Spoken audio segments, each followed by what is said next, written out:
This is Talk Business and Politics with Roby Brock. Welcome to today's Talk Business and Politics Daily. I'm Roby Brock. Thank you so much for joining us. Day 38 of the 94th Arkansas General Assembly. Today, Governor Sarah Sanders held a press conference to talk about a new change she wants to make to the state's Medicaid expansion program known as AR Home. We'll talk in depth about that. Also, there was a Senate Education Committee hearing to talk about giving pay raises to school personnel like cafeteria workers and janitors. What happened in that committee meeting? We'll explain. And Misty Orpin, Executive Director of Common Ground Arkansas, joins us to talk about some of the election-related measures that are potentially going to work their way through the Arkansas General Assembly. All of this and more on today's Talk Business and Politics Daily. Talk Business and Politics Daily is brought to you by Wright Lindsay Jennings Law Firm, Impact Management Group, and these sponsors.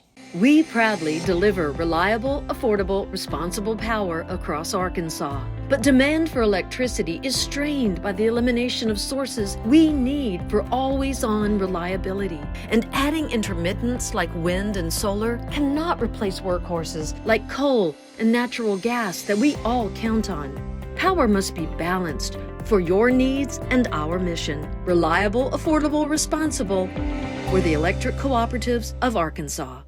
Connection. It's the heart of what we do. It's why we work to better the communities where we live and work. It's why we're expanding to get people connected and create digital equity programs that support affordable internet and digital literacy. We're leaders for positive change.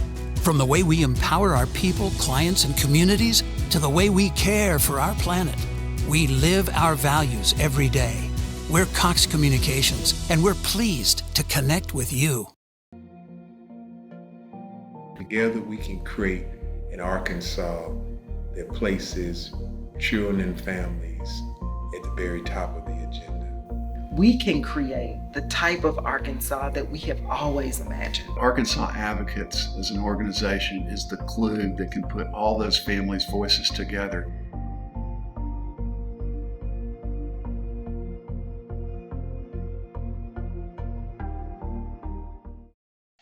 Welcome back to the program. Joining me now, Misty Orpin. She's the Executive Director of Common Ground Arkansas. They're keeping a close eye on so many things in this legislative session. And you don't even look tired, Misty. I'm shocked, quite frankly, at how fresh you look with all that there has been to cover so far. How are you doing that?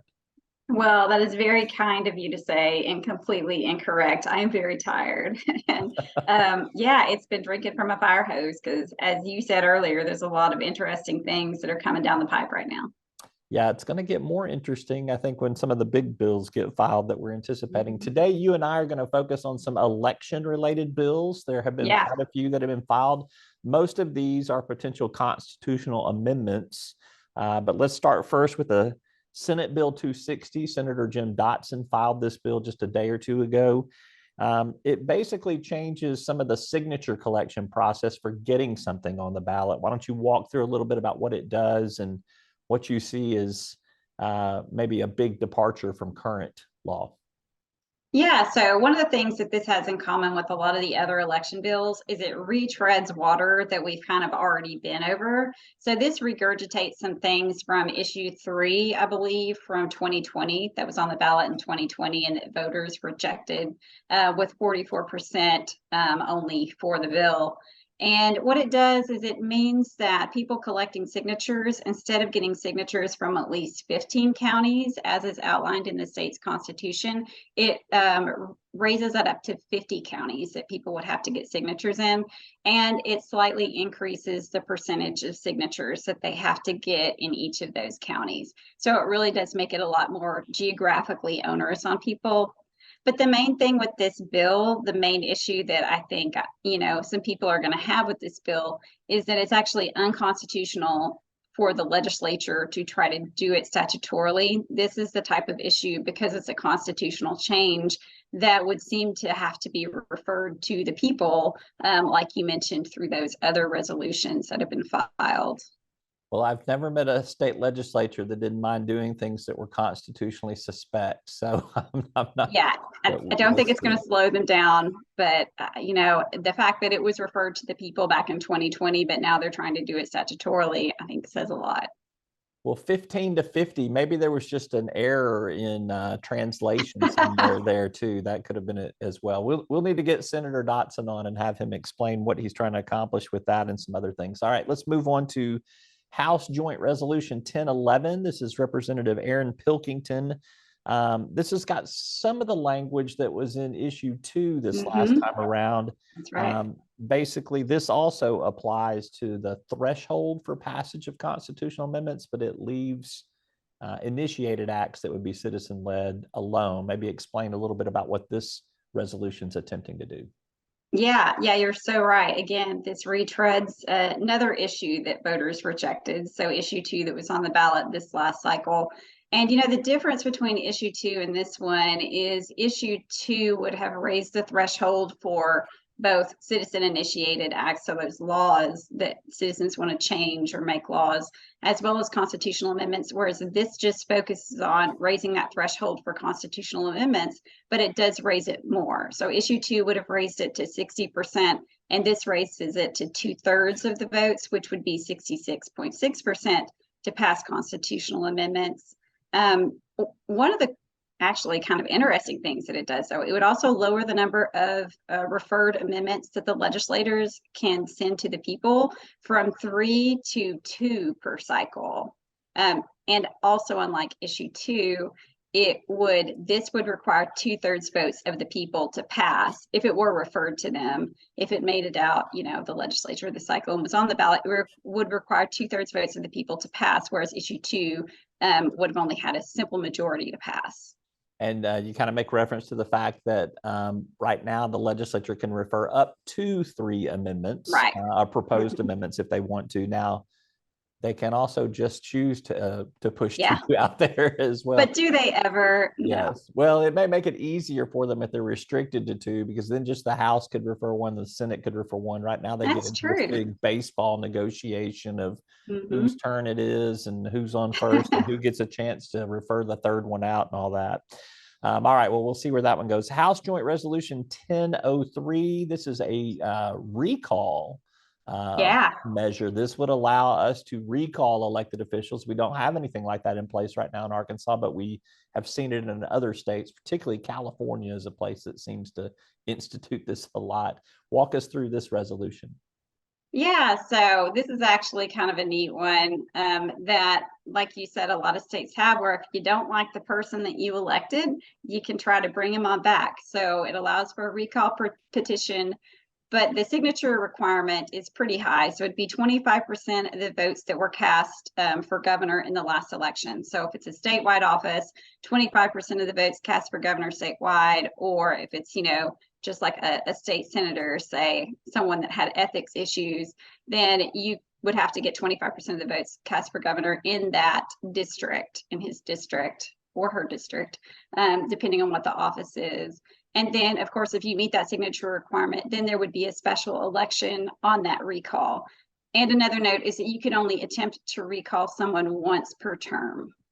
And it also affects judges. So we could see a recall of judges. They might not like a decision, might not be too popular, and we could see some of that boiling water spill over there.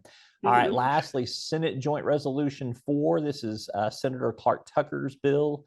I call it the jungle primary measure. It basically would group everybody that wants to run in any primary, Republican, Democrat, or any other party that might qualify, or all on the ballot in the primary. The top 2 vote getters advance. Tell me why you think this might be necessary. And I think Common Ground Arkansas, which is fairly nonpartisan, finds some goodness in this particular issue.